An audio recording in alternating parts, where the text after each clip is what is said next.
festival de contes au violon, il arrive des conteurs de partout, puis c'est toujours intéressant. Fait que des contes, il y en a de toutes les sortes. Puis quand on l'organise, on veut voir, entendre tous les conteurs. Mais il y a des fois où on ne peut pas être partout à la fois.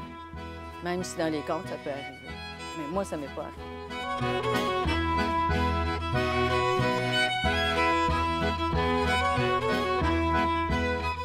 Le conte, c'est un genre, finalement, qui est relié à l'histoire, mais qui est relié aussi à la littérature.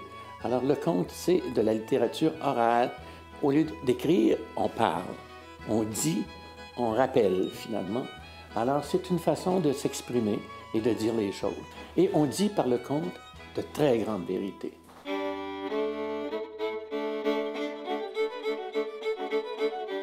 La chasse-galerie, qui est finalement la promenade d'un canot volant dans les airs, à un moment donné, la veille de Noël, pour aller rejoindre sa famille à partir d'un camp de bûcherons sur la Gatineau, et on s'en va finalement en banlieue de Montréal. Ça appartient au niveau de la légende, finalement. Ça ne s'est jamais arrivé. C'est un mythe qui va être nourri beaucoup par le conteur. Il y avait dans son pays un rabbin, Rabbi Jacob, qui, lui, il avait un talent, un don.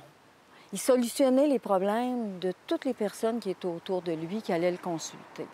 Les problèmes de famille, les problèmes d'argent, les problèmes d'amoureux, tous les problèmes, il trouvait toujours une façon de parler avec les gens, que les gens repartaient contents. Un très grand nombre de nos contes et de nos légendes remontent à la France. Ils proviennent des provinces de France.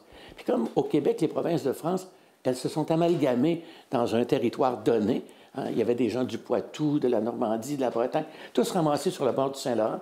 Alors on ramassait toutes ces traditions-là, finalement chez nous, de littérature orale, on les combinait et on les disait.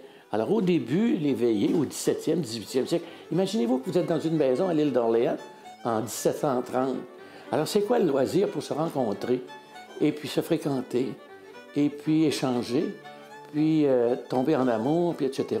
C'était une veillée à quelque part chez un habitant. Et finalement, il y avait comme élément d'animation de la veillée du chant, de la musique, mais aussi du conte. Alors on faisait intervenir les fées, on faisait intervenir les lutins, on faisait intervenir toutes sortes de monde finalement dans cette littérature orale.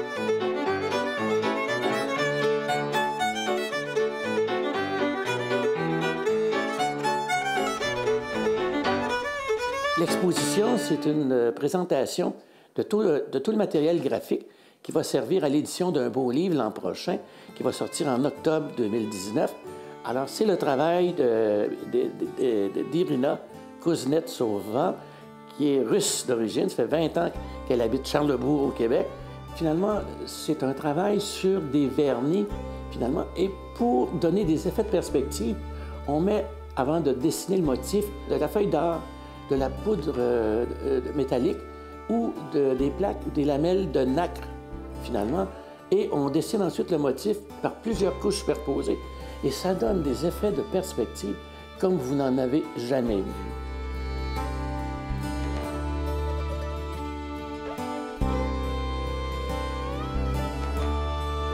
Je ne sais pas si c'est une légende ou si c'est la vérité, mais Rabbi Jacob s'est mis à dire à l'autre rabbin, vois-tu, c'était comme ça, moi, que je procède.